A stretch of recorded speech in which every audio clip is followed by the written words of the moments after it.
অভিনন্দন জানাই। মিরপুর উপজেলা জাতীয়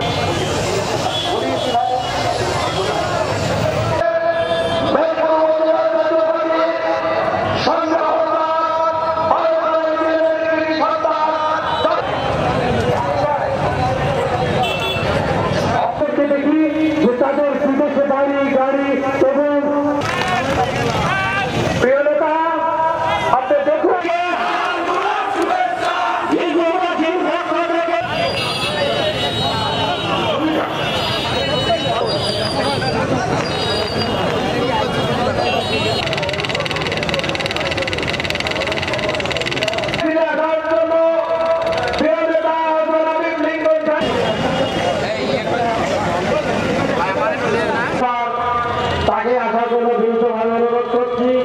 কামনা করে আমি আমার বক্তব্য শুরু করব। আজকে প্রধানকে মঞ্চে আসার জন্য এবং আসন করে বিনীতভাবে অনুরোধ করছি।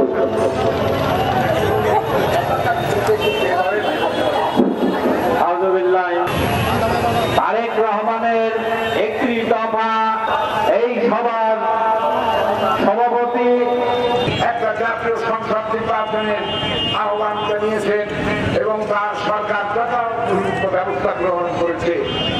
আজকের এই অনুষ্ঠানে আমি বলতে এসেছি এই কথাই যে সেই নির্বাচন বানচাল করবার জন্য এই দেশে কতিপয় দুষ্কৃতকারী এবং কতিপয় রাজনৈতিক দল এবং ষড়যন্ত্র করছে যাতে নির্বাচনটা না হয়। এবং আজকে এমন একটা সম্ভাবনা দেখা দিয়েছে যে এই নির্বাচন নাও হতে পারে। সুতরাং যদি নির্বাচনই না হয় তাহলে ক্যান্ডিডেট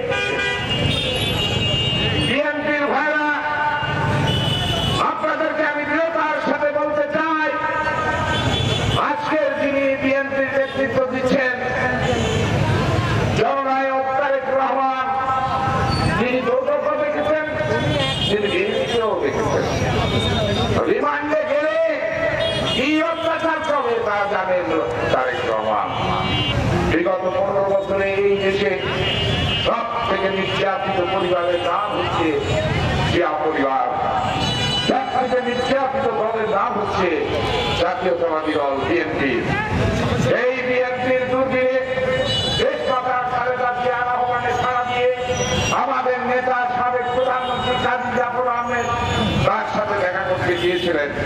সেই দিন দেশমাতা খালেদা জিয়া আমাদের নেতা কাজী জাফরের সাথে কথা বলতে নিয়ে তিনি আবেগে আপ্লুত হয়ে কান্নায় ভেঙে পড়েছিলেন যে আমার ছোট ছেলেটাকে নাকের মধ্যে নল দিয়ে ফুটে করে 6টা ছিদ্র করে দিয়ে আমার ছোট ছেলেটা আলাদা হত্যা করেছে।